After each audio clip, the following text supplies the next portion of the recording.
This meeting is being transcribed and summarized.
It's now 6 p.m. I'd like to call order the Kent County Regional Planning Commission meeting for July the 2nd. And as customary, we'll start with the pledge. And Mr. Galbraith, I'll ask you if you'd lead us in pledge, please.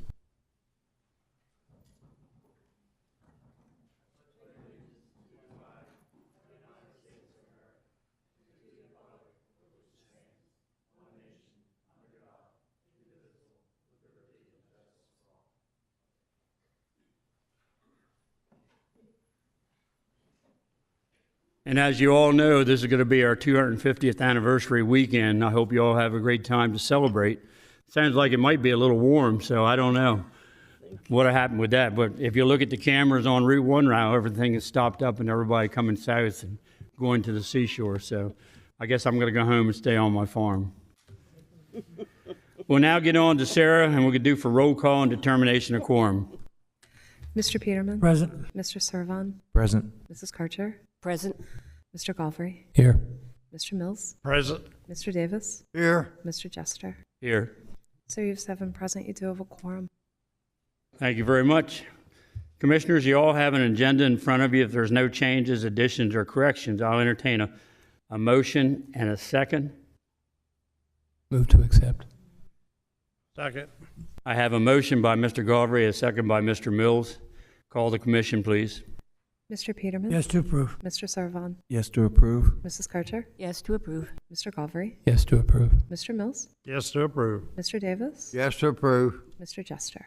Yes to approve. So you have 7 yeas in favor of approving tonight's agenda. Thank you very much. And Sarah, I'll be coming right back to you now for the introduction and public hearing instructions. Thank you. This public hearing is being conducted for the purpose of giving the citizens of the county the opportunity to present testimony on the applications before the Planning Commission. Everyone will have a chance to speak. All statements are to be made from the podium at the front of the room. All testimony given shall be sworn or affirmed. For the record, please give your name and address. Copies of any written statements or exhibits used during the hearing should be presented for identification and inclusion in the record. The record will remain open for 2 business days following tonight's hearing. For each application before the commission, the chairman will introduce the application. Then the applicant or representative will be given 15 minutes to present the application. Following that, those in favor of the application will be allotted 5 minutes each to speak. Then those opposed to the application will be allotted 5 minutes each to speak. When everyone has had an opportunity to give testimony, the hearing on the application will be closed. No decision will be made by the commission tonight. The commission will hold a public business meeting next Thursday, July 9th at 6 p.m., at which time it will make a decision on the applications heard tonight. All information of record will be considered, and a common vote of 4 members of the commission is required to make a decision. Anyone may attend the business meeting, but no new testimony will be received. The public notice of this hearing was published on June 10, 2026 in the Delaware State News. And the Kent County Levy Court will hear these applications, with the exception of the subdivision application, on Tuesday, July 21, 2026 at 7 p.m., unless tabled by the commission or withdrawn prior to the Levy Court hearing. The Levy Court also meets in this room. Mr. Chairman. Thank you, sir. I appreciate it very much. And I forgot to ask you as we start this meeting, if you have a telephone or electronic device, that you either silence it or maybe turn it off so it won't destroy us at our meeting. So, also, the commissioners tonight have also had requests by the ones that drafts our minutes that I need to recognize you when we're making the motions and doing the second. It won't be that much tonight, but if you do have a question and you want to ask it of the one at the microphone, please just raise your hand and I'll identify you so she'll know who you are. So I thank you for that. We'll now get into the public hearing. First one is application C-26-04. Applicant and owner is Bianca and Tyrell McCoy, 178 Elmcrest Lane, Felton, Delaware. Zoning district is AC, inside the growth zone district. Present use is residential. Proposed use is the same with a daycare facility. Levy Court Commissioner is Mr. Scott. School district is Lake Forest. Fire district is Federica 9. 31 acres on the north side of Elmcrest Lane in the development of West Weatherstone Crossing. Is there someone here to represent this? I'll ask you when you come to the mic that you give us your name and your address, and our attorney will either affirm you or swear you in. Hi, I'm Bianca McCoy. This is my husband, Tyrell McCoy. We are at 178 Elmcrest Lane in Felton, Delaware, 19943. And do you both swear or affirm that the testimony you're about to give tonight will be the truth? Yes. Yes. Thank you both. Good evening. My name is Bianca McCoy, and this is my husband, Tyrell McCoy. I am requesting approval to operate a licensed family child care program from my home. I am opening Kids Are Foundation Academy to provide a safe, reliable child care for families in our community. Many locals struggle to find quality child care that meets their needs. My goal is to provide a safe, nurturing, and educational environment where children can learn, grow, while parents are at work. I understand the concerns that neighbors may have regarding traffic noise and safety. I have developed an operations plan to ensure that the daycare operates responsibly and respectfully within the neighborhood.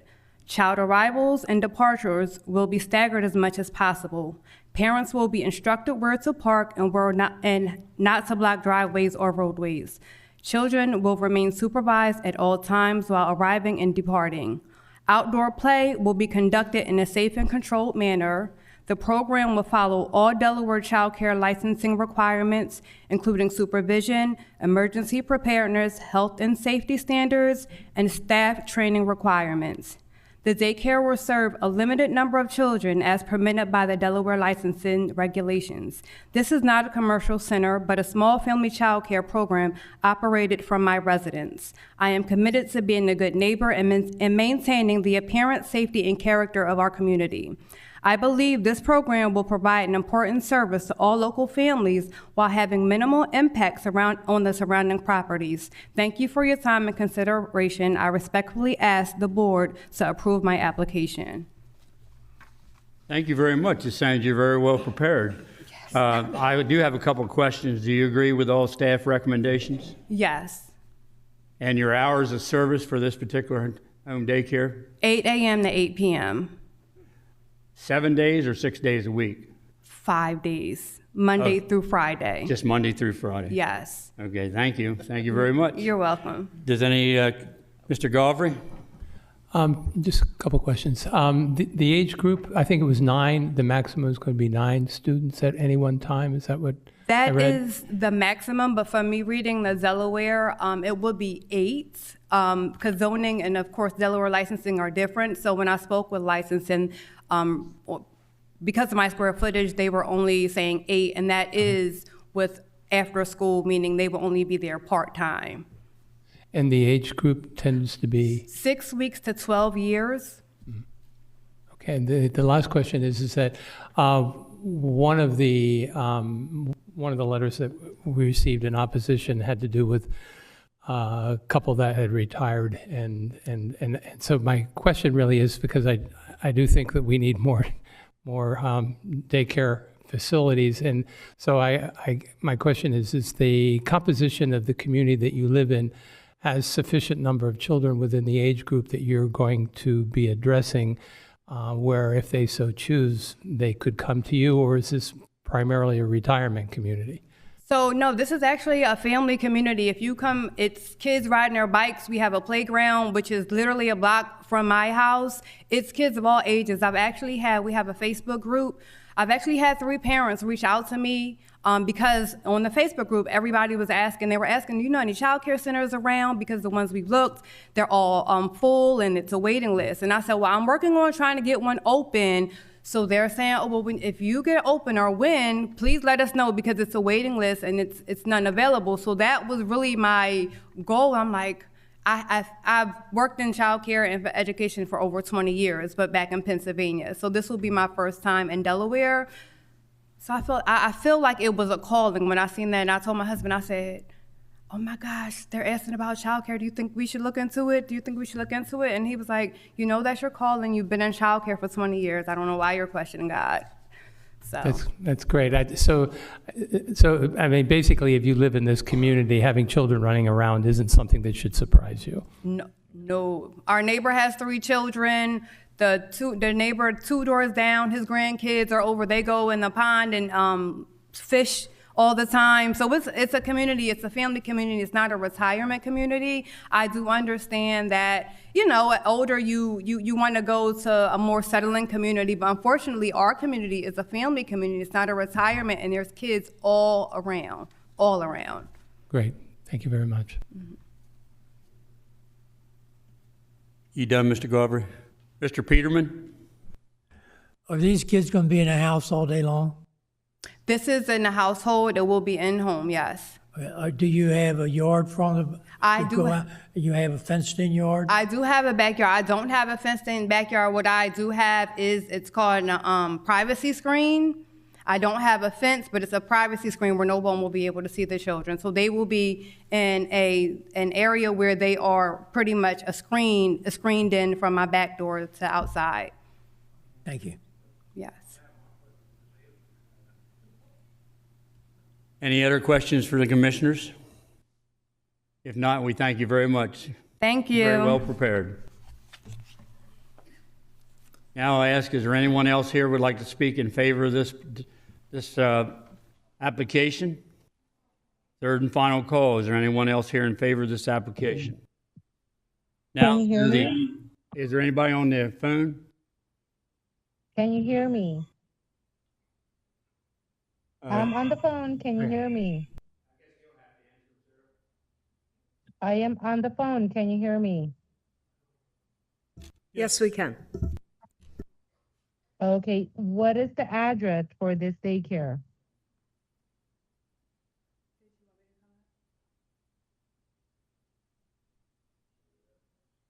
What'd she say again? What is the address for One- this daycare? 178 Elmcrest Lane in Felton, Delaware. Okay. Thank you. Thank you. Is there anyone else on the phone that's in favor of this application would like to speak?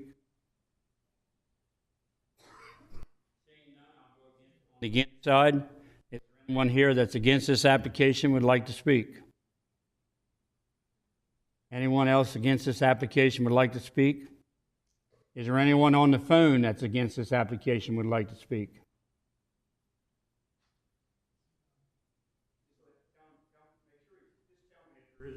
There is none. Okay, because when I ask you that, you just answer that question and I'll know. No, there's none. Okay. Okay, being we have no other questions for or against this, that we'll be taking this application up at next week's meeting. Thank you all very much.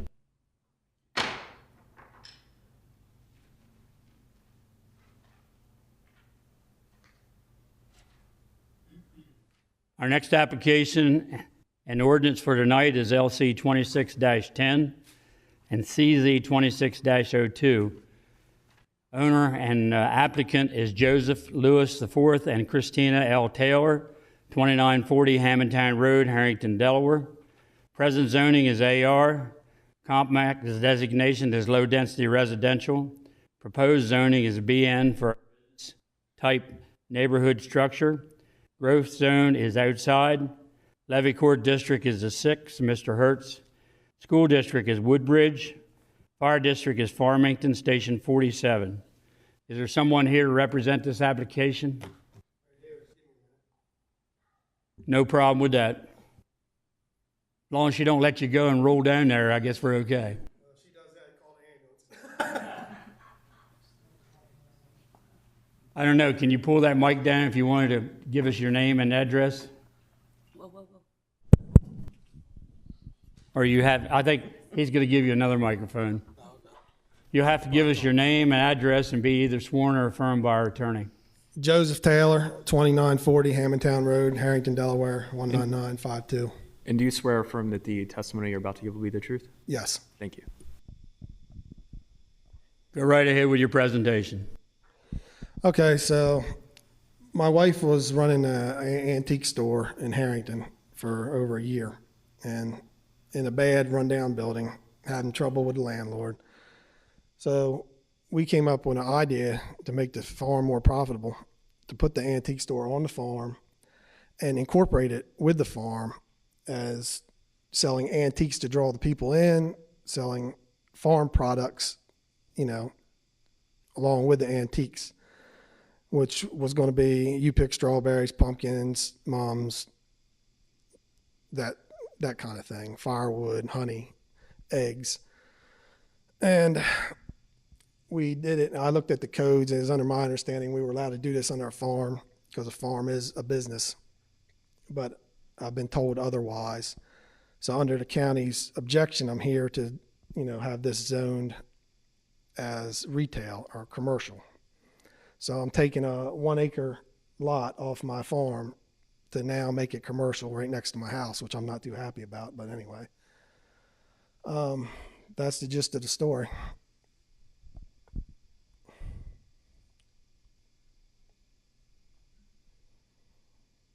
Anything else you'd like to say?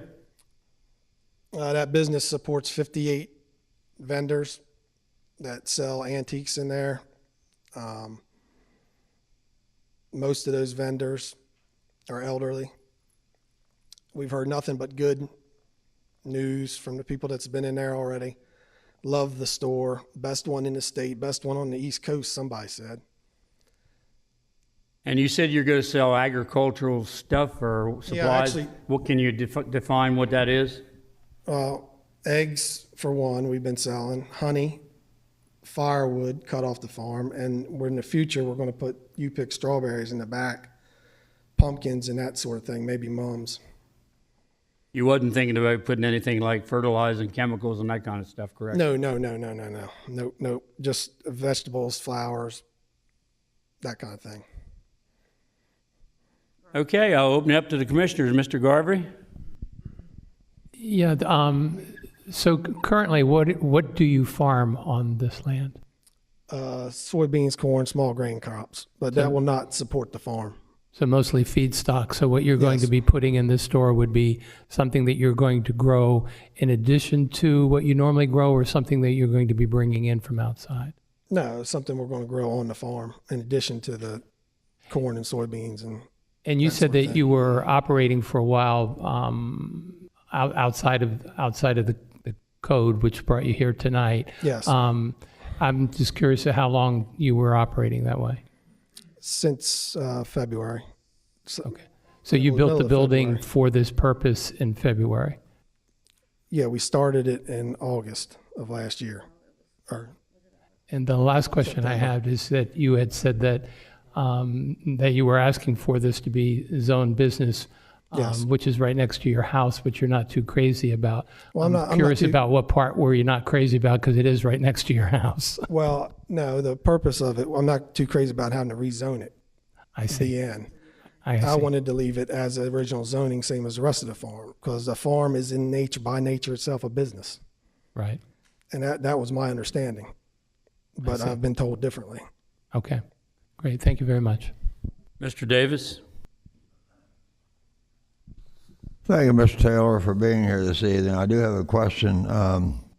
You apparently have a 85-acre farm, is that correct? No, that's not correct. You guys have split my farm off. You gotta I have a speak up a little bit. 125-acre farm. 125? Yes. All right. Next to the proposed lot of 1 acre, is that where you live? Yes, the house right to the left of the screen, I guess it would be. What is all that stuff I see on the picture here? It looks like a lot of junk to me. Well, What if is you it? want to call farm equipment junk, you can. I'm But sorry? I'm going to take offense to that. I said, if you want to call farm equipment junk, you can, but I will take offense to that. Whatever. I can only see what I can imagine. I'm not calling it junk. Yeah, well, there's discs back there, there's tillage equipment back there, planters back there, tractors back there, farm trucks back there, trailers, wagons.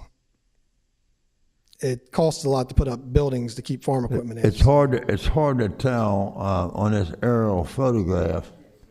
I understand you have a farm. I understand about farm equipment. But it raises a question to me as to what all that stuff is, piles of this and piles of that. And I'm not attacking you personally. I'm just saying I can only look at this and it looks like it could be reorganized a little bit better. So if you're saying it's all farm equipment, I'll probably ride down and take a look at it. But maybe you can get that thing organized a little bit better. Okay? Thank you. I have any other commission questions? Peterman? Once if this goes through, Sarah, and it's zone commercial, then he can put any kind of business there he wants. Is that correct? Certainly anything that's permitted within the BN zoning district. I didn't understand you. Anything that's permitted within the BN zoning district. Okay, thank you. No other commissioners have any questions? We certainly thank you, and thank you for getting up front. She did a good job getting you there. You're welcome. Is there anyone else here in favor of this application would like to speak? I'm in favor, but I'm not speaking. Third and final call. Anyone else in favor of this application, either in the seats out front or on the phone? Is there anyone on the phone would like to speak? No call-ins. Okay, we'll go over to the against side. Is there anyone in the audience that would like to speak against this application? Anyone in the audience would like to speak against? Is there anyone on the phone that would like to speak against? Okay, then we'll be taking this application up next week. Thank you for your presentation.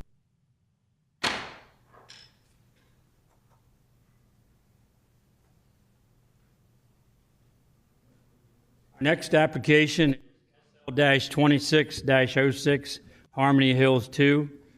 It's on the east side of Harmony Hill Drive. The owner is Ethel Higgins, 1207 White Oak Road, Dover, Delaware. KCRM LLC, 1875 Winsep Circle, Dover, Delaware. Applicant is TPDL Management LLC, 91 Brendan Lane, Camden, Delaware. Engineer is Panani Associates, care of Douglas Berry, 121 Continental Suite, Newark, Delaware. Present zoning is RMH and RS1. Levy Court District is the 5th, Mr. Sweeney. School District is Cesar Rodney. Fire District is Camden, Wyoming, Station 41.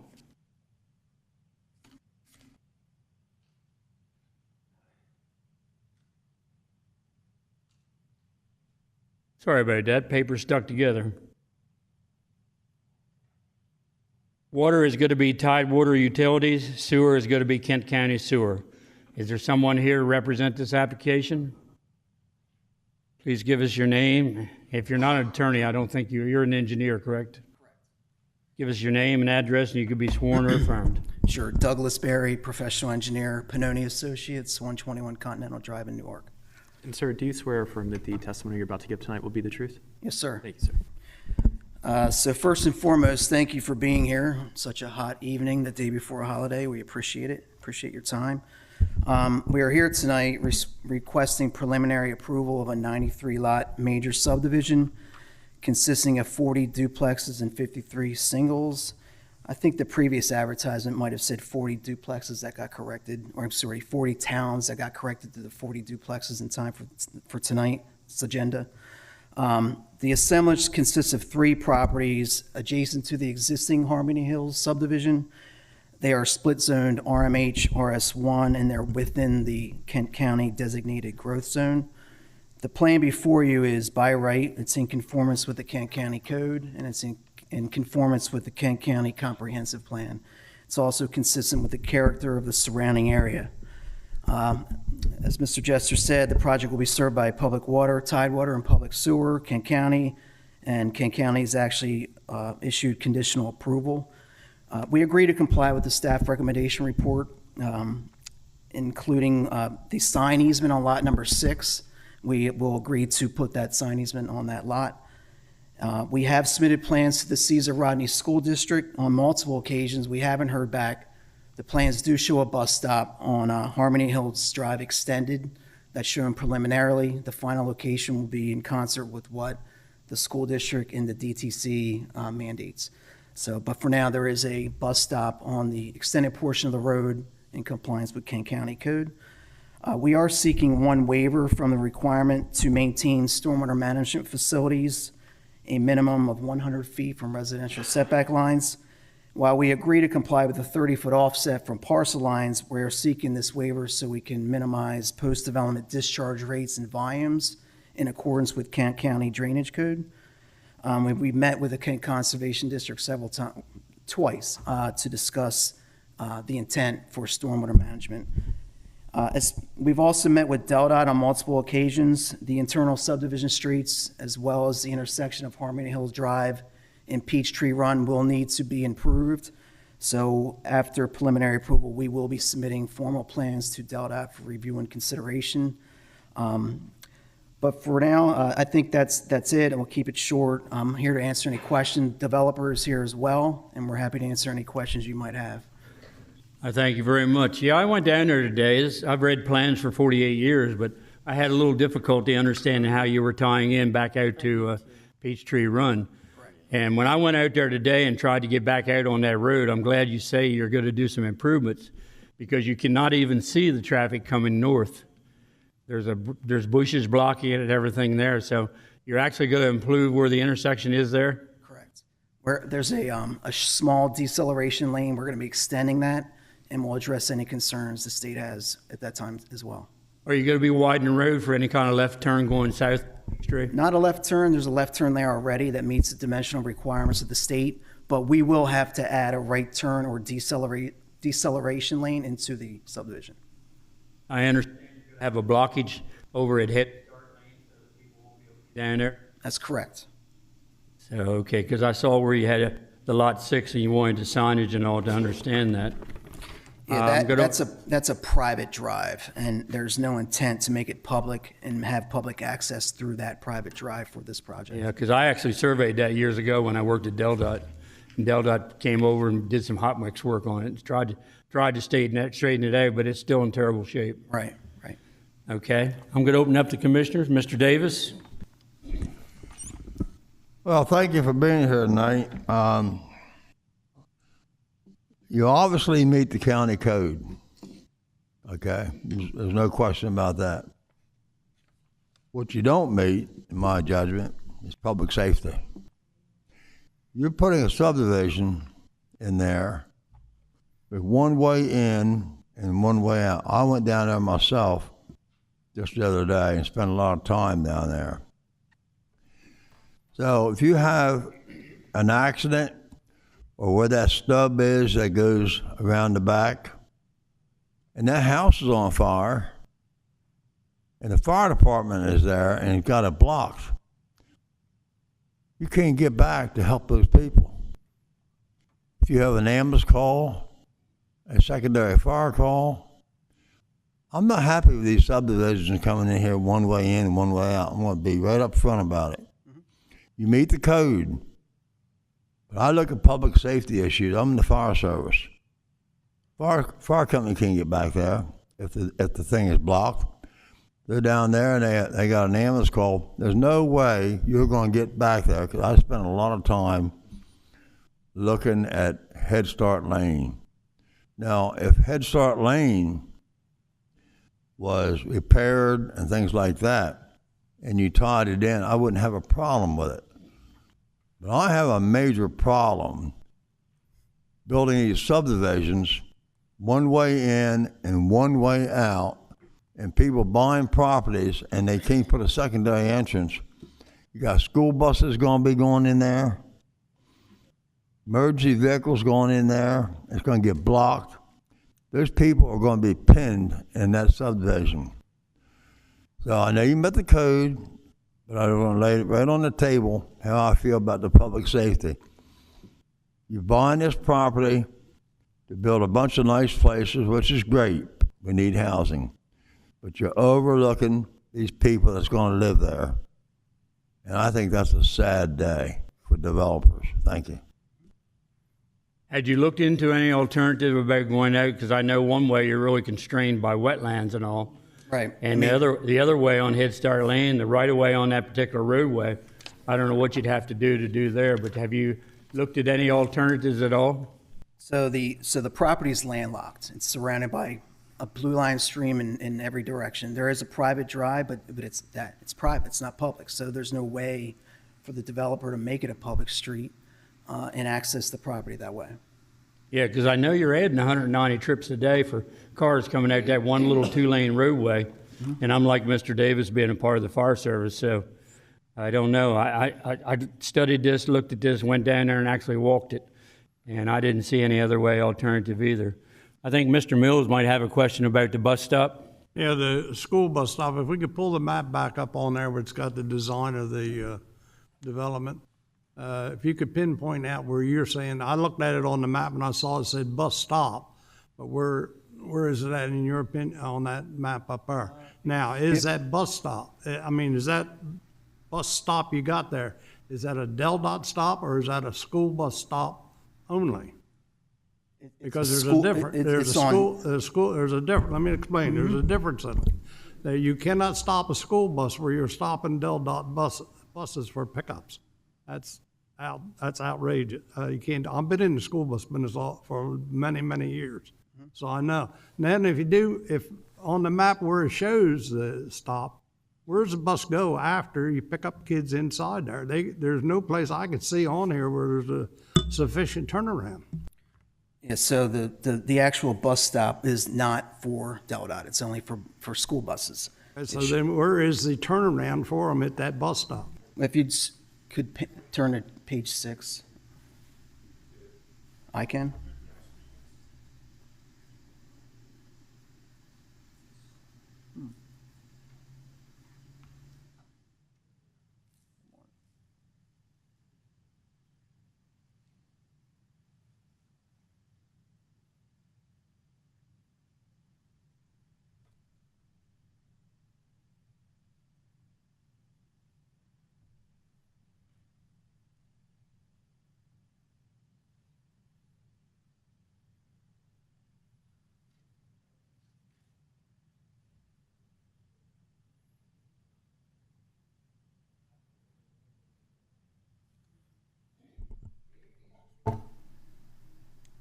Had you asked him a question, Mr. Mills? I'm waiting for an answer, yeah. Yeah, I was going to wait till the sheet came up. It's 6, CS 1002. And while they're pulling it up, like I said earlier, that's shown preliminarily. We haven't heard back from the school district. Yeah, right, well, you probably won't. Right, so we will reach out to them again. We'll reach out to the DTC and to provide the final location of that. The entrance into that development, where it's at, is that, what's the distance back to the furthest house on that? If it's over half a mile, the kids can't walk out to the end of they have to have a bus stop someplace. But my point is, I see where the bus stop is on here, but where's the bus going to turn around? So it'll come south and then pick up the students and then loop around the subdivision street and then back up to the north. That's not the best idea, I can tell you right now, for a bus to go into development and have to loop around the streets to get turned around. What we're trying to do is try to get these buses coming in these developments and a place for that bus to be able to turn around right there, not back up. I'm talking about loop around and place for cars to be able to park for these people that bring these kids to these bus stops. To make it safer for these kids, we want to keep them off the highway any way possible we can on any street. So that means I'm looking at this development here. We need to rearrange something here. It can be done. It's very simple to do it. Thank you. Is there any pull-off area by the bus stop where cars will be able to sit and wait and drop their kids off?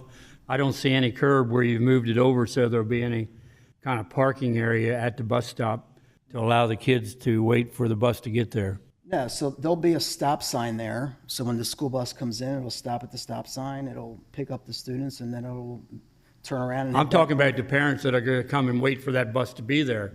A lot of times they create where they do a reverse curb and, and move the curb over so there's areas to park so the cars aren't in the driving lane while they wait for the bus. Understood. And someone asked about a half a mile walking distance or something like that. It's not that far. It's only like a tenth of a mile. And there are sidewalks, crosswalks, ADA ramps, so these kids will have a safe route to that bus stop. But again, if the school district wants us to put it in a different spot, I think the developer will be happy to appease them. So you're going to try to have your answer to us. What is it, sir, by the end of what day? Monday? No, tomorrow's a holiday, so it'll be close of business Tuesday. Okay. You'll try to have an answer to us? Yeah, like I said, we reached out to them, I'm going to say 3 times. I haven't heard back, so we will continue to try. I think you know our concerns now, so. Understood? Is there any other commissioners have any questions? If not, thank you very much. We'll see how this goes. I Is there have anyone else questions. here? I'm on the phone. Is there anyone else here in favor of this application would like to speak? I am not in favor. I Okay. have questions. I'm on the phone. Okay, we're on the favor side now, ma'am. I'll be asking you in a few minutes to come on. So anybody Okay, here thank else you. in favor of this application or on the phone? They usually raise their hand. Nobody wants to speak? Okay, so we'll go over the against side. First of all, we'll take care of the woman on the phone. I don't know, she says she's not against, but I guess she got some kind of question she wants answered. Ma'am, could you introduce yourself? And you can be either sworn or affirmed by our attorney. Okay, good afternoon. My name is Stephanie Cantres. I am a resident of Harmony Hill, Your address? 168 Rawling Court, Dover, Delaware, 19901. And do you swear or affirm that the testimony you're about to give tonight will be the truth? Absolutely, yes. Okay, ma'am, go ahead with your question. Yes, my concern is this development that they are proposing to have, it's more than 100 homes considered safe. There's only one entrance in and out. If there is a fire, an emergency, it's only going to be from Peachtree Run into Harmony Hill Lane and then back into the proposed development. It's a very large development for only one entrance in and out. Yeah, thank you for Did a your, fire marshal, oh, I'm sorry. Did the Thank you fire for- marshal prove the conditions? thank you for your comments. We've already kind of touched on that subject and how hazardous it is. Pardon me, but does that mean you're against this application? I am against, because like the gentleman said before, it does meet the code, quote unquote, but it is very concerning. I have children, I have nieces, I have nephews in my own development. But if, families from any new development or new homes and something would happen, how would they, get in and out? Also, the school safety, there is only one school bus stop, and there is a Del Dot bus stop right on Peachtree Run. It is the 104 bus that it stops across from the entrance and in the entrance for Del Dot, for any residents or community members to take the Del Dot bus. I think it's going to be too congested. Yeah, I think we've already, It Point. But- and also it is more than a mile. I'm sorry. It is going to be more than a mile because looking at the plans posted in the picture and also in your meeting, it's going to be more than a mile for when the school buses come out, or children to come out, or parents to come and drop off their children at the bus stop. they're actually creating a bus stop back in the development, man. We've already been through that with the engineer, and he's going to look at it extensively to see if it can be redesigned for our concerns. But it's only, okay, the bus stop is going to be in the development, but it's still going to be one entrance in and one entrance out. That's correct. Head Start, yeah, and Head Start Lane, it's a small lane. And in this plan that you have posted right here in Harmony Hill and right here in the meeting online, it does not show another or secondary entrance. That is very concerning. Safety reasons, very concerning. Yeah, we went through that already, ma'am. We've already had the concerns for it. So we got the engineer studying all those things and supposedly going to get back to us by next week. So I think Mr. Davis has a comment. I have another question for the engineer if he'd come back up.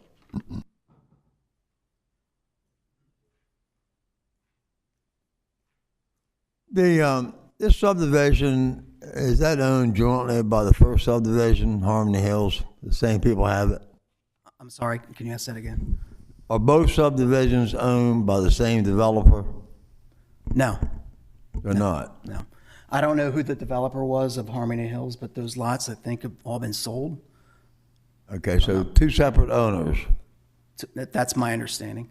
Because I got thinking, what are you doing about the school bus drop in the first subdivision? Was that ever addressed? Is there one in the first one? Yeah, maybe you can check that out. If there's one there, why couldn't you use that one for both subdivisions? I mean, we could, in theory, but our intent was to the lots that are more south, closer to the Blue Line stream, that are far away from that. We wanted a second bus stop for them. Well, look at things. To me, public safety comes first. I don't know how I'm going to vote on this. I have to think about it. But I just want you people to understand. You got to start putting two entrances, one in, one out, because it's not right. You're buying these small parcels, not you. They're buying small parcels to get one road in. People's trapped in there. They can't get out if there's something happened at the main entrance, and that's not a good public safety issue to have. And I feel very strongly about that. Thank you.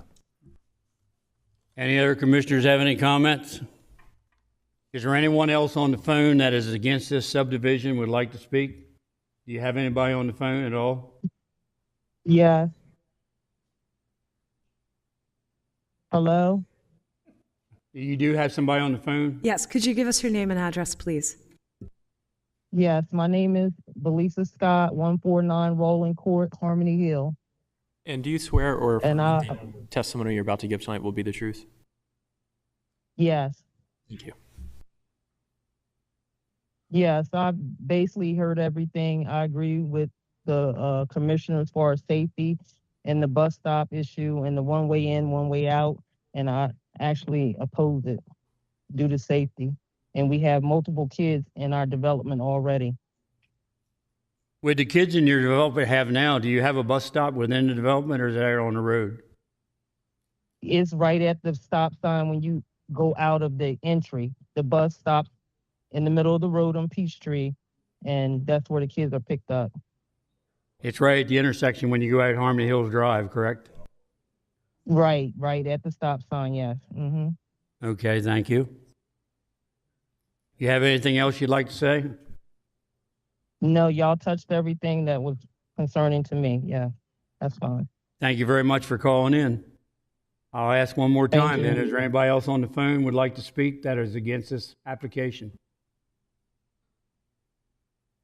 No, sir. Seeing there's no one else on the phone or anybody here in house that would like to speak, we'll be taking this application. You didn't do the note. You said you were taking her first. Okay, I took her first. I'm sorry. My fault. Anybody who's against this application, please come up and give us your name and address. You can be sworn or affirmed.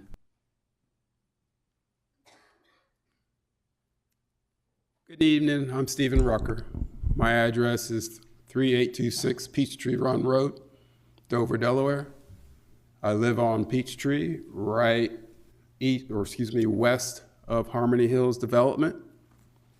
And you all have made... Okay, sir, hold on. You got to be sworn or... Okay. And sir, do you swear or affirm that the testimony you're about to give will be the truth?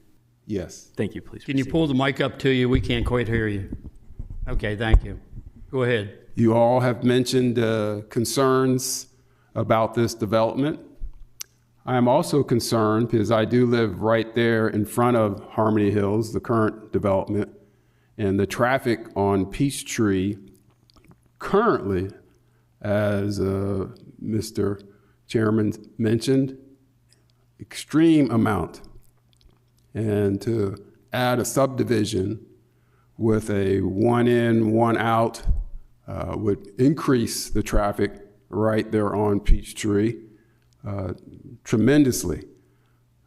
So definitely need another way to get into that Harmony Hills 2 development besides Peachtree.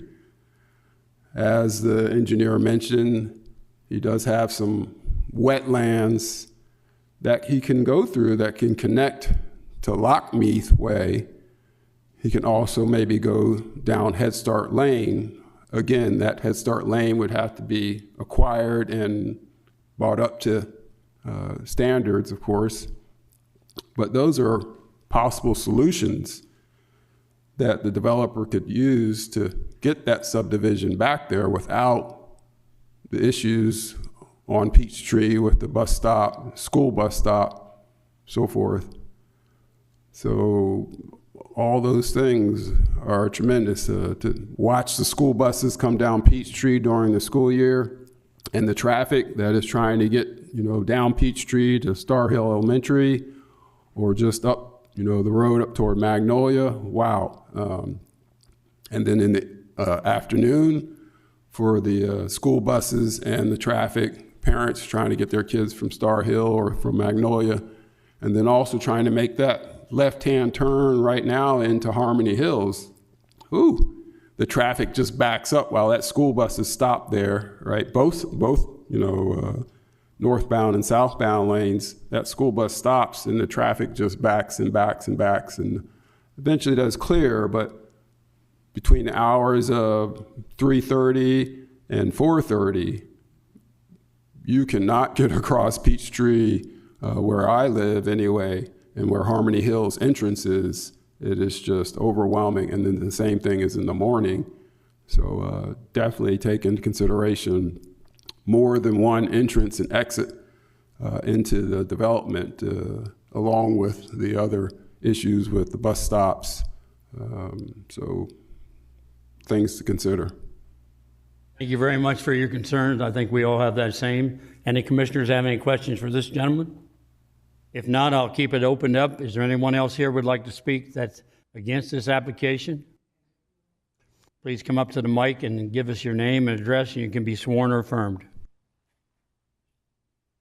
I'm sorry, I do have a question. My name is Stephanie. Ma'am, I already was. ma'am, hold up. You had your time. I got somebody in the audience now that's coming up to the mic.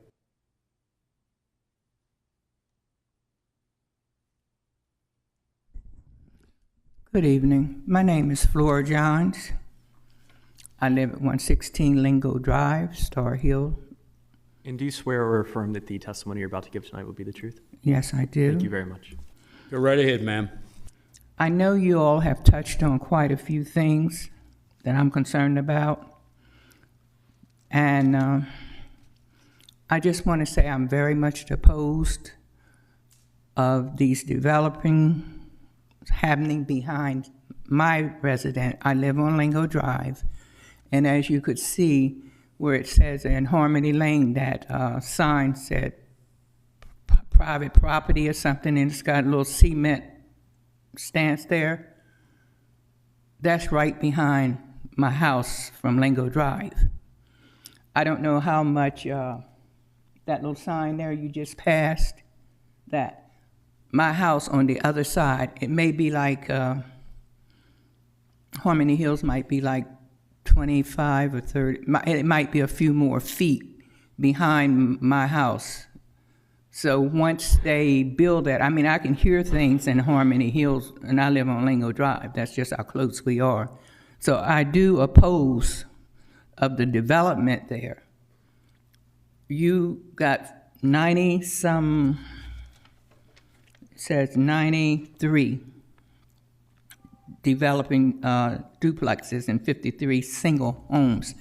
That's a lot. And it might seem that we don't count on Lingo Drive and Star Hill, but we have to get out also. And like Mr. Davis said, when the buses get to running, Like in the morning, our kids comes out to the stop sign from Lingo Drive, and the traffic backs up. From the school, the parents have to park their cars to drop their kids off. That comes all the way up to Lingo Drive sometimes. So like I say, I'm very much opposed. I'm not going to beat around the bush. When you start bringing in these developers, they develop the places, they run away and leave them, and whatever happens to them happens. Whatever happened to the people that purchased them, it happens. But the developer has his money and he's gone. So, I mean, we don't have the schools. We got Star Hill Elementary. We got kids coming in with these 93 duplexes in the 40 houses. Those kids, we already are overpopulated. We don't have the teachers. We don't have the schools. We bring these people in, and as you were saying about the fire company, they can't get back. First of all, for that many people, you're going to need another fire company. They keep bringing in the developments, and the developers is gone, and we're left here struggling. So yes, I'm just saying, Flora Johns, I'm standing before you, asking you to deny this development. Thank you much. I appreciate your time. Thank you very much. We appreciate your comments. Anybody here have any questions for her? Seeing none, thank you again. Anyone else here that would like to speak against the application? Please come to the mic. Seeing no other hands or nothing else raised? Well, we still have one caller. Is she the one that's already spoke? Do I have to go back to her, Mr. Attorney? If she's already spoke, I will not recognize her for the second time. Do we have anybody new? Okay, to the mic.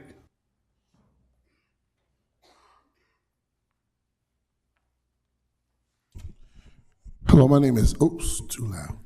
My name is Pastor Donald Ashley. I pastor the church on 240 Head Start Lane, Dover, Delaware, 19901. And do you swear or affirm that the testimony you're about to give will be the truth? Yes. Thank you. I have great concerns about the development. We as also represent the Star Hill Civic Association, who is here with us tonight, that we've many times tried to have Head Start Lane flipped over to public. We've even had petitions that had everybody sign. Everybody was in agreement, and they took us back around again to a long waiting. We've been at this for 15, 20 years, trying to get this road flipped back over to public. Years ago, it was public when there was a nursery there called Head Start. That's how the name came, Head Start Lane. When it burnt down, they flipped it back to private, so there's no snow removal, there's no care for the road. The road is terrible. Our church and some of us got together and put some money together just to fill the potholes. If you've ever been there before now, and with potholes, we had to dive around, and I have over 100-something congregates that meet there weekly. So if this was to come, we no longer want to be overlooked to have Star Hill, Head Start Lane redone for an outlet of more people other than what we already have. It's going to bring a lot more traffic. You know, our church has to deal with whatever happens, and that's one of our fears, that something tragic would happen, a fire, anything like that, because of trying to get down one lane. It's going to be hard for ambulance, firemen, or whoever it is to get down Head Start Lane like it is. So I have great concern, I want to say, as a pastor of the church, that, you know, we cannot continue, I don't think we can continue into the future to overlook Head Start Lane in the condition that it is right now, and add more people, right?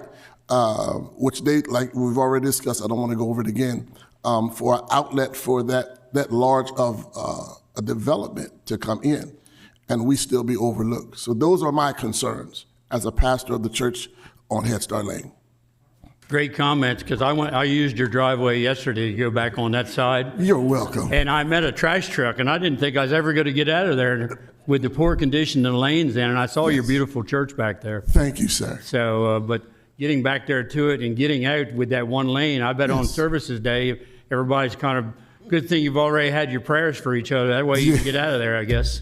Absolutely, absolutely. So that is our great concern. Yes. You know, that we not be no longer overlooked as a community. I think everybody that lives on Head Start Lane is in agreement to flip it back over to public because, like I said, we get no attention for snow or whatever it is. It's just kind of been overlooked for over 20 plus years. Yeah, well, you know, the best way probably to address that is talk to your senator and your representative, and also to talk to your levy court commissioner, try to get them all on board. Because if you get them to ride back there one time, they'll see exactly how poor the condition the road is. Yeah, I think we've done that. Yes, sir. Okay, yeah, we've done all of that, but we keep getting to run around, right back around to where we started again. So, like I said, those are my great concerns. Thank you for your presentation. Does anybody here have any questions for the Reverend? Thanks again. God bless you. Take care. Good luck on that road improvement. Is there anyone else here in the audience would like to speak against this application? Anybody else would like to speak? Is that a yes in the back? Oh, okay. Put your hat on. I thought you were going to come up and talk to us. Seeing nobody else here, and I guess there's nobody new online, and we'll be taking this application up next week. Thank you all for your comments. Our next application and final application for this evening is actually an ordinance, LC 26-06, data centers, an ordinance to amend the Kent County Code, Volume 2, Chapter 205, zoning. Sarah, would you like to give us a little explanation? I would be happy to. First, let's level set. Given that we were asked to craft this ordinance because some of the towns actually have seen interest from data centers. Data centers are not currently prohibited by the county code. Given how our code is constructed, they could be built in a commercial or an industrial district now, with no specific conditions related to them. So, given the interest in the state, given the interest in the county, it seemed prudent to put an ordinance together. So what this ordinance does is permit data centers only in the two industrial zoning districts, IL and IG, by right, but with very specific conditions you can see in the ordinance. It establishes a 300-foot setback for the actual data center, a 400-foot setback for any accessory equipment, including the generators associated with them, limits the noise that comes from them, requires a rather substantial planted buffer, requires pre and post construction noise studies, limits the hours for the generator testing that has to take place. Also, because we don't control the utilities, aside from sewer, requires effectively letters of no objection, primarily from power companies, to ensure they can be served. Also includes the same decommissioning requirements that we instituted for solar. Also requires closed loop water systems for cooling within the data center. The primary concerns with these are noise, which is why we've tried to stack the land use standards that the county is actually responsible for, right? We keep them in industrial areas as far away from houses as we can. We create the setbacks. We require a minimal decibel level. The buffers, in addition, we keep utility equipment farther away. And then for a data center that might be relying on its own power generation instead of the grid, that's a separate conditional use. So they are not an automatic accessory here. So if a data center were to come, they want to create their own power generation because the grid isn't ready for them. Separate application altogether. So it's not a guarantee. So again, data centers, we would actually be in a position of approving without any of these conditions as the code stands today. I'm happy to answer any questions. Has any of the recent legislation that the state's been working on, does it influence anything in this particular ordinance? The legislation that went through the General Assembly just the other night was primarily about power generation. It's that their goal has not been land use related. It's been entirely the extent to which the grid can even accommodate. Because I also know that the data center that was in Newcastle was turned down, and it actually went to the Coastal Zone Board, and it was turned down there also, Yes. based on certain facts that maybe are already built in this ordinance. I don't know. When we were developing the ordinance, we looked primarily at Virginia, because that is sort of the data center mecca, and has been building for more than 20 years.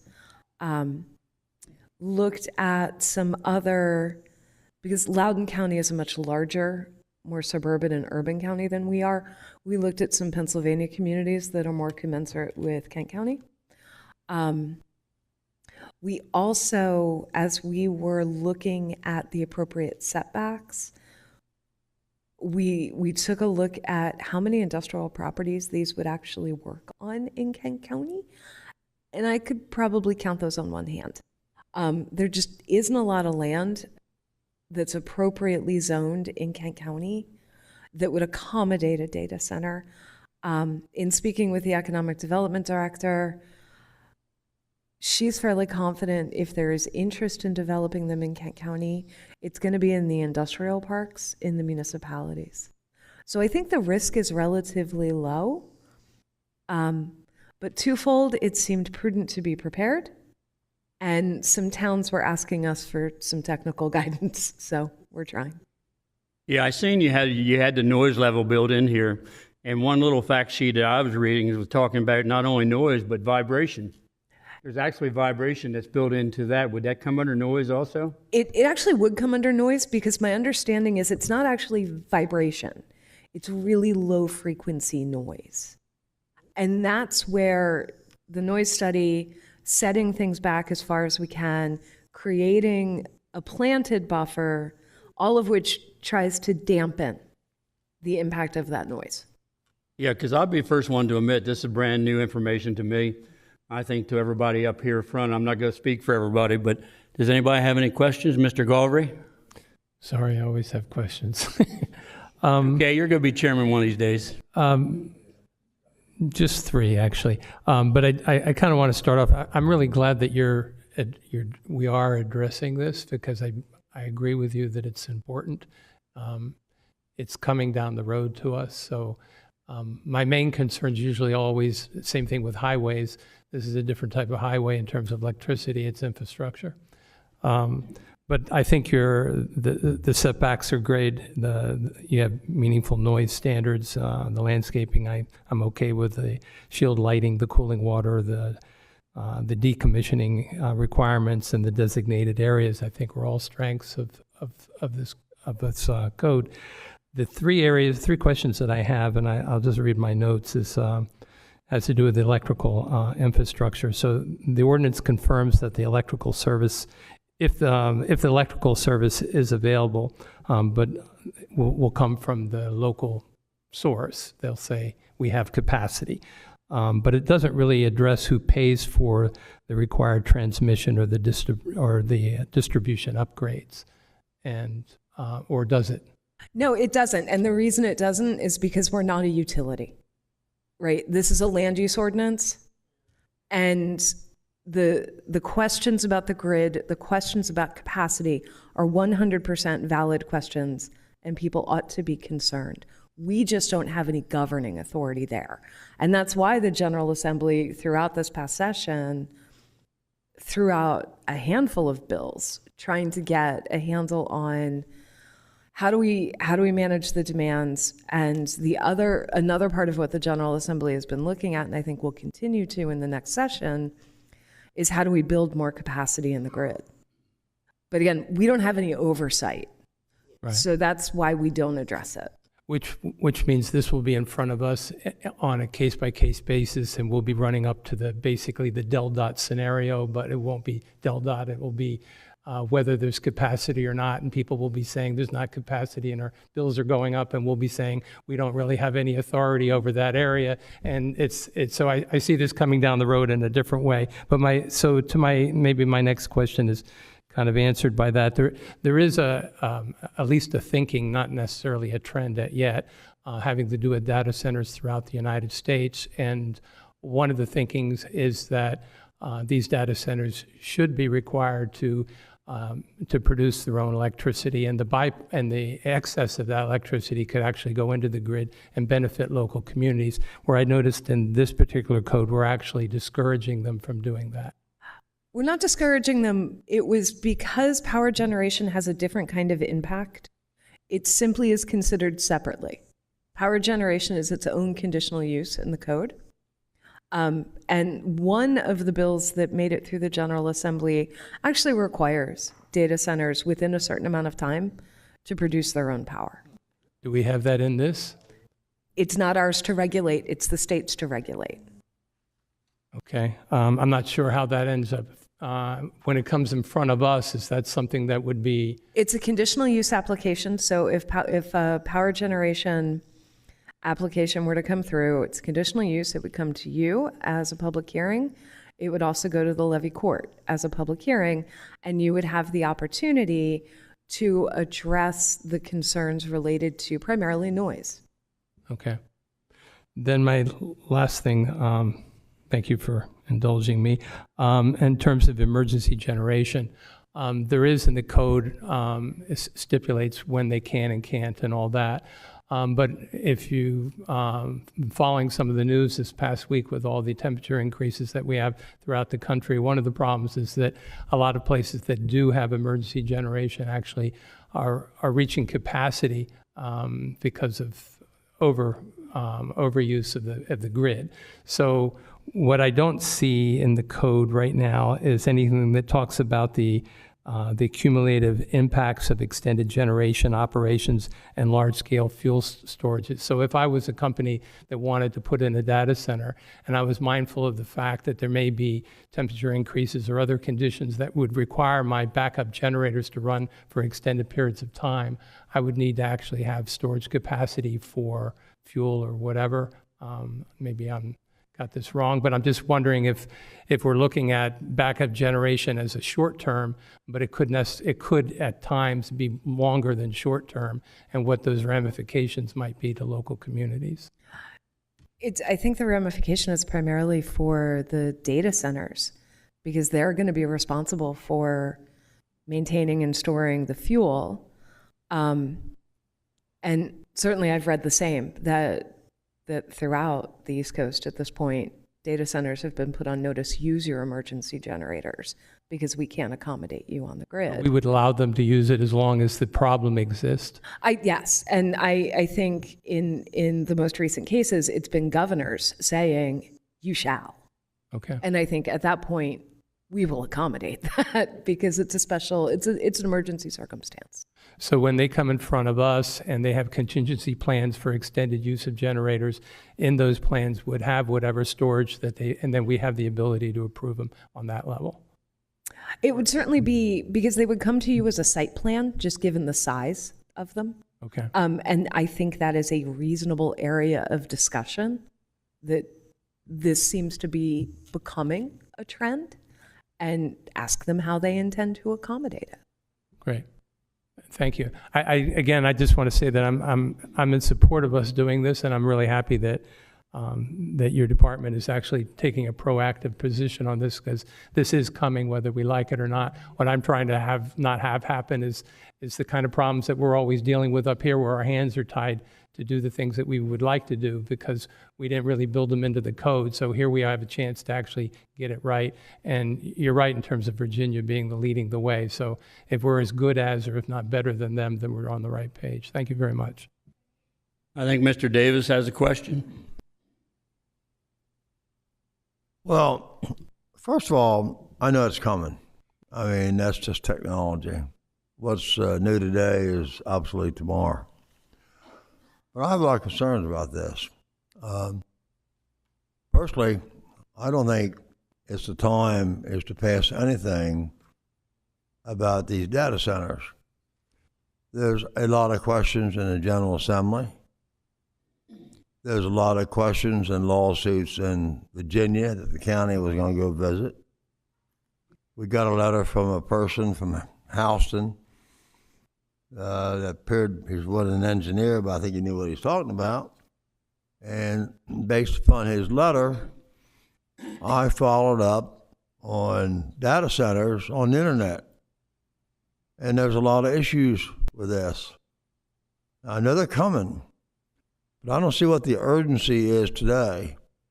One thing I don't really care for is make it a by right permit. Just tonight, because of the by right, we saw what happened in here.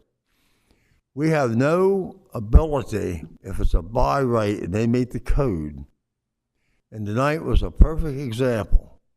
We have a major public safety issue about the second driveway in that development, and there's not a damn thing we can do about it. And that's what's going to happen when you make it by right. I'm just getting concerned that these things are by right. We're asked to make a decision, and the bottom line is we're a rubber stamp. I'm here to look after the people and the taxpayers of this county. And I don't like hitting a rubber stamp because I got to do it. I listen to the people. I try to do as much research as I can. And all the time anymore, well, if you don't do this, you know you're going to get sued. There's no flexibility for the commission. It's really add some things, take some things away. I'll just take one example. In the proposed code, it's been stated 300-foot setback to housing development. Virginia people and the people on the internet I looked, there's been tests done at 3 o'clock in the morning, 4 miles away, and there were vibrations. So this is a very serious thing to do. I'm not saying that we can't get it done, but I want to hear what the General Assembly is going to say about it. I want to hear what the Public Service Commission is going to say about it. We've already heard Chairman Jester say it was turned down upstate. And why was it turned down? Has anybody checked into that reason? I mean, I don't know. I just think we're moving too fast. And personally, I would like to see this thing tabled for a while until we get all the information. And we don't have the information. I read that thing. I read it a couple times. We just don't have the information. And once we make it a by right, we're stuck with it. And I'm getting tired of getting stuck with things, but I'm trying to help the public safety, fire, and things like this. So, my opinion, I think it should be tabled next meeting. I'm only one person, and people will disagree. They have a right to do that. But I haven't heard a lot that's convinced me that this, what we've got proposed, is going to work. As we talk about the 4 mile radius, that they had problems, and it's been on TV about these data centers, and we want to jump in and just pass a thing that we're going to go ahead and do it. Well, let's do our research and then make a decision, and then maybe I'd be convinced too we're doing the right thing. Thank you. Thank you, Mr. Davis. Denise? Well, first of all, I'm sure you've done a lot of you've done a lot of research already. This I see as protection for Kent County. Let's say it doesn't exist and someone tries to put in a data center. They come in front of us.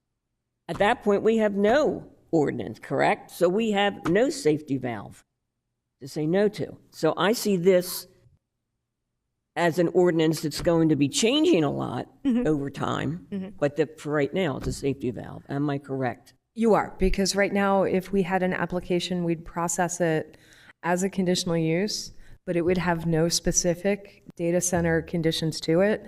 And while I understand the concern about permitted by right versus conditional use, conditional uses also come with a presumption of approval. You cannot deny them because you don't like them. You can add conditions that are reasonable, but the presumption is that it will be approved, and I think you're 100% correct. If one came in the door tomorrow, we'd have to process it, and I would not have this guidance to work with. And I think your point that it will end up being iterative as we learn more, as we experience more, we'll change the ordinance over time. Yeah. Thank you. Any other commissioners have any comment? Mr. Davis again? Just one quick follow-up. You had mentioned, I realize this, if this is not passed, you said something that then the general business category, they could put them there. Is that correct? I heard you say? No, not if this is passed. If nothing happens, it would be approved today in general business or industrial. But I'd like to know how many places that would be compatible for a place that's got that size. You're going to need a lot of land. You will need a lot of land, which is why when we ran a mapping exercise with these standards, there are fewer than half a dozen that a data center could even fit on. Okay, well, I had my say, so thank you very much. Was those actually in like industrial areas that you came up with? Both IL and IG, and we didn't look at just current zoning. We also looked at the comprehensive plan. So if somebody wanted to rezone, and even then, it's fewer than half a dozen. So what you are saying is if we don't get something like this in place, it's going to be processed under something we already have, and we probably couldn't force it into an area that they wouldn't want to be in. Correct. This does offer a certain amount of protection that the county does not have right now. Any other commissioners have any comment? If not, I'll turn it over to the public. Is there anybody here who'd like to speak in favor of this ordinance? Either here or on the phone? Nobody's on the phone. Nobody on the phone. Okay, is anybody here who'd like to speak in favor of this ordinance? Third and final call. We'll go for the against. Is anybody against this ordinance and would like to speak? And being there's nobody on the phone, I won't have to ask that anymore. Is there anybody here who'd like to speak against this ordinance? Third and final call. Seeing nobody? Then if seeing nobody getting up or raising their hand, then we'll be taking this ordinance up next week. Thank you for your comments, and thank you, sir, for straightening this out. We're now down to public comment. Is there anybody in the public like to say anything else besides what they've already spoken on? Or anybody, you say there's nobody on the phone at all, so. Okay, so seeing no hands, are there any other commission comments we've had? Anybody? Seeing none? Any other business before the commission tonight? Okay, then I'll entertain a motion to adjourn. So moved. I had Denise make the motion. Second. And Mr. Mills has seconded. Call the commission. Mr. Peterman? Yes to adjourn. Mr. Servan? Yes to adjourn. Mrs. Karcher? Yes to adjourn. Mr. Galvery? Yes, to adjourn. Mr. Mills? Yes, so adjourn. Mr. Davis? Yes to adjourn. Mr. Jester? Yes to adjourn, and we'll see you all next week. Thank you for coming.